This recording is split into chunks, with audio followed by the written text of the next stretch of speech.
वास्तव में पूर्ण परमात्मा ही ज्ञान प्रदान करने वाला यानी विद्या का प्रदाता है। लेकिन वह परमात्मा कौन है, यह आपके दिमाग में सवाल उठ रहा होगा।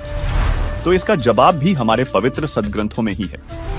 श्रीमद् भागवत गीता अध्याय 15 श्लोक 4, अध्याय 18 श्लोक 64, अध्याय 15 श्लोक 17 में गीता ज्ञानदाता ने कहा है, उत्तम पुरुष तो गीता अध्याय 15 श्लोक 16 में बताए गए उपरोक्त दोनों प्रभुओं अक्षर पुरुष तथा अक्षर पुरुष से अन्य ही है, जो तीनों लोकों में प्रवेश करके सबका धारण पोषण करता है एवं अविनाशी परमेश्वर परमात्मा इस प्रकार कहा गया है। उसी की मैं शरण में हूं और वही मेरा पूज्य देव है, जिसे गीता अध्याय 8 श्लोक 3 में परम अक्षर ब्रह्म कहा गया है, जिसे वेदों में कबीरदेव कहा गया है तथा आदरणीय संत गरीबदास जी ने उन्हें अपनी स्थानीय भाषा में कबीर कहा है।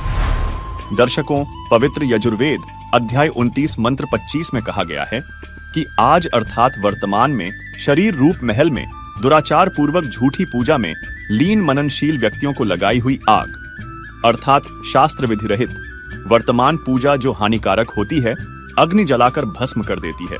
ऐसे साधक का जीवन शास्त्र विरुद्ध साधना नष्ट कर देती है। उसके स्थान पर देवताओं के देवता पूर्ण परमात्मा सतपुरुष की वास्तविक पूजा है।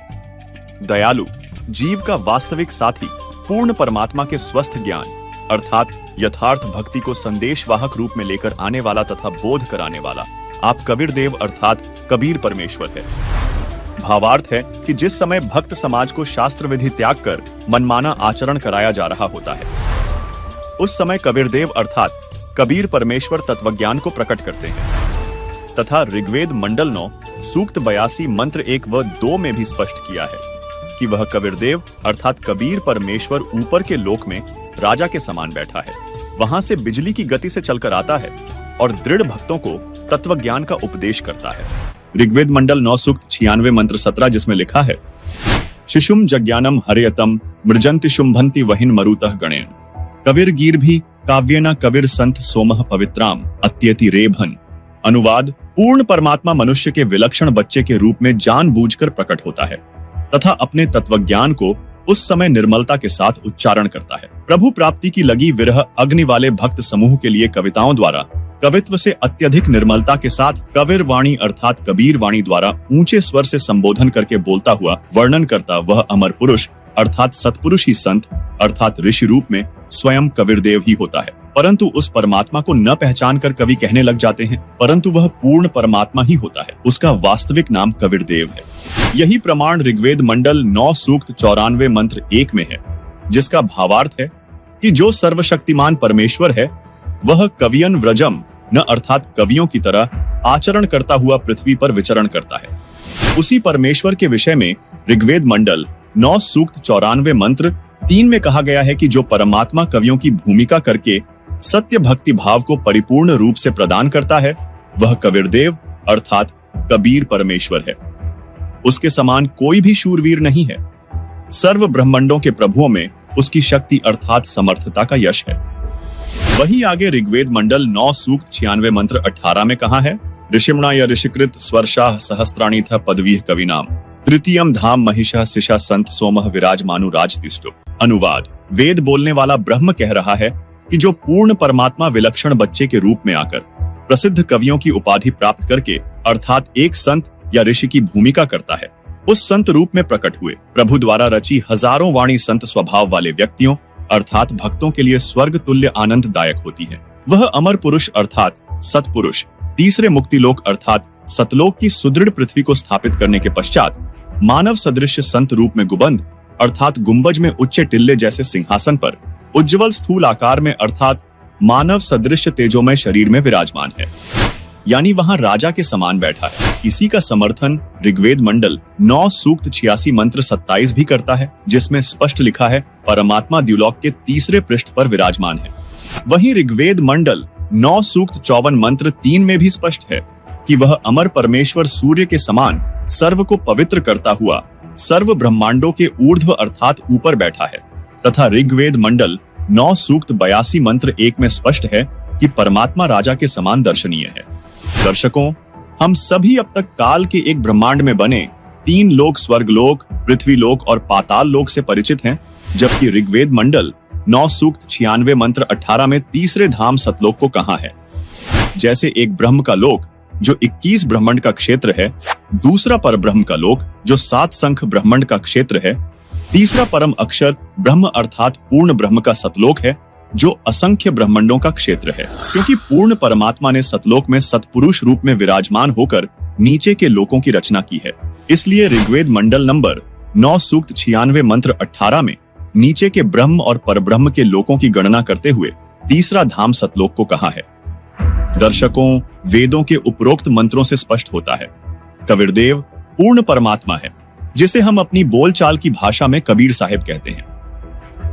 वह कबीर परमात्मा एक संत रूप में प्रकट होता है और कबीर वाणी अर्थात दोहों लोकोक्तियों के माध्यम से अपना तत्वज्ञान प्रदान करता है, जिससे एक प्रसिद्ध कवि भी कहलाता है, लेकिन वह होता है परमात्मा।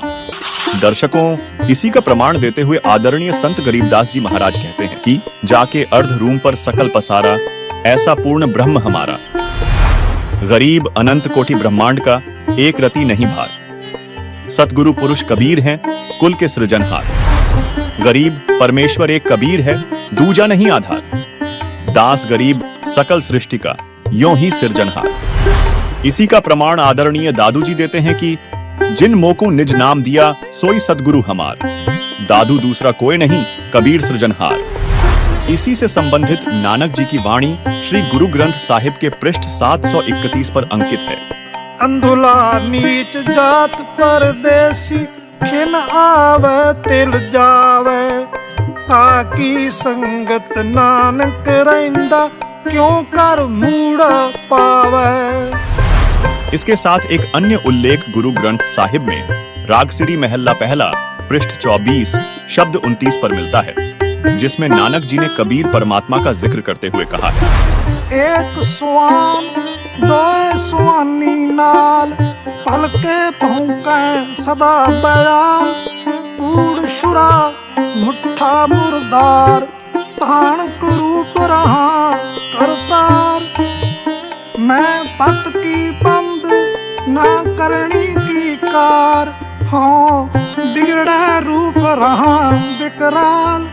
तेरा एक नाम तारे संसार, मैं एहा आस एहो आधार। रहा मुख निंदा आखा दिन रात, पर कर जो ही नीच सनात। काम क्रोध तन वसै चंडाल, तान रूप रहा करतार। हाही सुरत मुलुकी वेश, हाँ ठगवाड़ा ठगी देश। खरा सियाणा बहुता पार, तान रूप रहा करतार। मैं कीता ना जाता हराम खोर, हाँ क्या मोह देसा दुष्ट चोर। नानक नीच कहे विचार, तान रूप रहा करतार। वहीं श्री गुरु ग्रंथ साहिब के राग तिलंग महल्ला पहला पृष्ठ 721 पर नानक जी ने कहा कि यक अर्ज गुफ्तम पेश तो, दरगोश उन करतार। हका कबीर करीम तू, बेऐब परवदगार। दुनिया मुकाम फानी, तहकीक दिल दानी। मम सर मुए अजराइल गिरफ्ता, दिल हेच नादानी। रहा जान पिसर पदर बिरादरा, कस नेस दस्तंगीर। आखिर व्यफ्तम कस नदार्द, चूं शवद तकबीर। शब रोज भश्तम दर हवा, कर देम बदी ख्याल। घाहे नाने की कार करदम, मम ई चिनी अहवाल। बदबख्त हम चो बखील गाफिल, बेनजर बेबाक। नानक बगोयद जंतुरा, तेरे चाकरां पाखाक। अर्थात हे शब्द स्वरूपी करता, अर्थात शब्द से सर्व सृष्टि के रचनहार निर्गुणी संत रूप में आए दयालु सत कबीर, आप निर्विकार परमेश्वर हैं। आपके समक्ष अर्थात आपके द्वार पर पूरी तरह जानकर एक हृदय से विशेष प्रार्थना है कि हे महबूब, यह संसार रूपी ठिकाना नाशवान है। जीव के शरीर त्यागने के पश्चात अजराइल नामक फरिश्ता यमदूत बेरहमी के साथ पकड़कर ले जाता है। उस समय कोई साथी व्यक्ति जैसे बेटा पिता भाई चारा साथ नहीं देता। अंत में सर्व उपाय फर्ज अर्थात कोई क्रिया काम नहीं आती तथा आवाज भी बंद हो जाती है। प्रतिदिन की तरह न रुकने वाली चलती हुई वायु की तरह बुरे विचार गस्त करते रहते। शुभ कर्म करने का मुझे कोई जरिया अर्थात साधन नहीं मिला। ऐसे बुरे समय में हमारे जैसे नादान लापरवाह भक्ति और भगवान का वास्तविक ज्ञान न होने के कारण ज्ञान नेत्रहीन था तथा ऊवाबाई का ज्ञान कहता था। नानक जी कह रहे हैं कि हे कबीर परमेश्वर, आपकी कृपा से आपके सेवकों के चरणों की धूल डूबता हुआ बंदा पार हो गया। दर्शकों, इन सभी प्रमाणों से स्पष्ट होता है कि परम अक्षर ब्रह्म अर्थात पूर्ण ब्रह्म वास्तव में कबीर परमेश्वर जी हैं और यही हमारे लिए पूजा योग्य है।